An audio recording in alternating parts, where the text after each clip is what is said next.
The Avatar Aang 2026 movie leaked. The whole thing. 98 minutes. And the internet spent a week arguing about the voice acting. But nobody stopped to talk about what this movie actually answered. Because there are things in the original series that aired 20 years ago that were never explained, and this movie explains them. I'm going to walk you through 5 of them. My Cabbage! This is not a theory, it's a pattern. And by the end of this, you will want to re-watch both. So sit back, relax, and subscribe to this channel. Here I come. The first old mystery.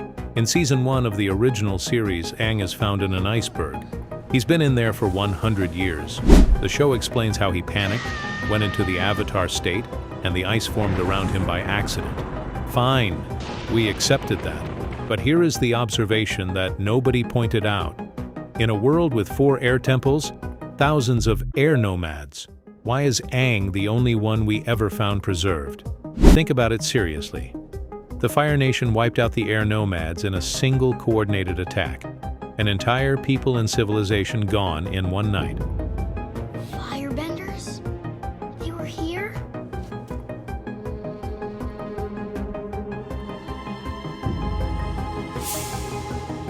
Gyatso. But Aang survived because he was accidentally frozen. So in all of that chaos, across 4 temples, across thousands of people, not one other airbender did what Aang did? What? Now, the 2026 answer. Tagah. An ancient airbender was also frozen in ice, not accidentally frozen, intentionally preserved. He wakes up with a fully formed plan, not confused, not disoriented, ready. So here's what the 2026 movie is quietly telling you. The air nomads knew how to preserve people in ice on purpose. They had this knowledge, which means when Aang froze himself in grief in Episode 1, he was unknowingly using a technique his culture had already mastered. He just didn't know it had a name, and that changes everything about Episode 1. The second old mystery. There is a moment in Book 1 where Iroh was captured by Earth Kingdom soldiers, and he sees something nobody else can see. He spots the spirit of Roku's dragon flying through the sky alongside Aang. The soldiers and their crew see nothing, only Iroh sees it, which normally shouldn't be possible, and the show just moves on without an explanation. What? In Legend of Korra, Iroh shows up inside the spirit world as a resident, as a man who chose to stay there after death. He didn't stumble into spiritual awareness. He cultivated it deliberately. But how? When? Neither Avatar Aang, The Last Airbender, or the Legend of Korra series ever gave us an explanation. Now, the explanation is this. The 2026 movie is built around the idea that the air nomads had deep spiritual knowledge and connection, the ability to interact with the spirit world in ways no other nation understood. Tagah literally attempts to pull a spirit world temple into the physical realm. So, let me get this straight. He's pulling Sonam's temple out of the spirit world to gain unlimited power. And let me guess, you want us to stop him? This is not random villain behavior. This is air nomad spiritual mastery taken to its extreme. Oh no! He's pulling Sonam's temple into our world! We're running out of time! Meanwhile, General Iroh lost his son Lu Ten in battle. After that, he went on a solo spiritual journey in the original series, which deliberately was never showed on screen. What the 2026 movie is showing you is where that knowledge came from. The air nomads preserved spiritual techniques the rest of the world forgot. Iroh found them. He studied them. That is why he can see what others cannot.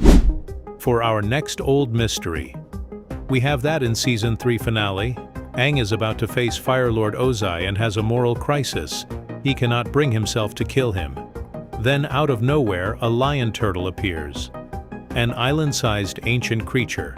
And it tells Aang, in the era before the Avatar, we bent not the elements, but the energy within ourselves.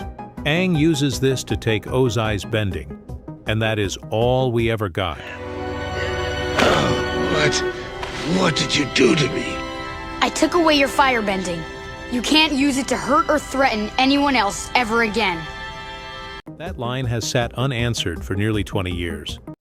What was that era? What does it mean to bend energy instead of elements? Is energy bending the original form? Is it more ancient than the four elements? If so, why did it get replaced? Now, the 2026 answer. We can see that the ancient staff at the center of the plot is not a weapon. Based on what leaked, it is a vessel. Something the air nomads built to preserve airbending energy across generations. Not just bending skill. The actual energy. The spiritual fingerprint of an entire people, stored and protected. That is energy bending used constructively. Not to take bending away, but to hold it safe. The air nomads knew they might not survive. So they used energy bending to lock their culture's essence into this staff and hide it. And Aang, who spent the whole original series grieving that his people were gone, finds out in 2026 that his people left him a message. They left him a way back. They knew someone would come looking. The next old mystery is Sokka. Yes, you heard me, Sokka, the non-bender of Team Avatar. The one who made the jokes. The one who felt lesser than. The one who was constantly aware that everyone around him had this extraordinary ability, and he was just a guy with a boomerang. The show treated this mostly as comedy, but here is the question the original series never fully answered. What does it do to a person long-term? To grow up in a world built around an ability you will never have. Sokka found his value eventually, but what about the people who didn't find Aang? What about the people who never got to stand next to the Avatar? The 2026 movie revealed the most of these people rallied up and became the Denied. The villain group in the movie made up of non-benders and people left behind by the post-war world. People who watched the Fire Nation get forgiven, watched everyone rebuild and realized nobody was rebuilding anything for them. They are Sokka's unresolved question turned into an ideology. The difference between Sokka and the Denied is not what they felt. It is who they had standing next to them when they felt it. Aang was next to Sokka. Nobody was next to the Denied. The last, but funniest mystery, the Cabbage Merchant. Every time he appears in the original series, every single time, a bender destroys his cart, his livelihood, everything, and everybody laughs, including us, including me. He screams, My cabbages! This place is worse than Omashu! My cap! Don't forget it! and it is the funniest running gag in the show. But watch those same scenes again and ask, what is actually happening? A normal man, not a bender, traveling between cities trying to survive, and in episode after episode, people with bending abilities destroy his property and face zero consequences because they are the heroes of the story. We are watching from the bender's perspective, so we laugh. My cabbages! This place is worse than Omashu! Now look, in the 2026 movie, Ken Jeong voices the Cabbage Merchant. He is in a film about people who were hurt by the post-war world and never compensated. The writers put him there on purpose, and I am not saying he joins the villains, but they are asking you to look back at that man and ask, did we ever laugh at the wrong person? People watched the leak and argued about voice acting, and yeah, the pacing is fast and Tagah deserved more screen time. Those are fair criticisms. But underneath all of that is a film that spent 98 minutes quietly closing 20-year-old doors. It answered questions the original series left open and trusted that you would catch it. Most people didn't.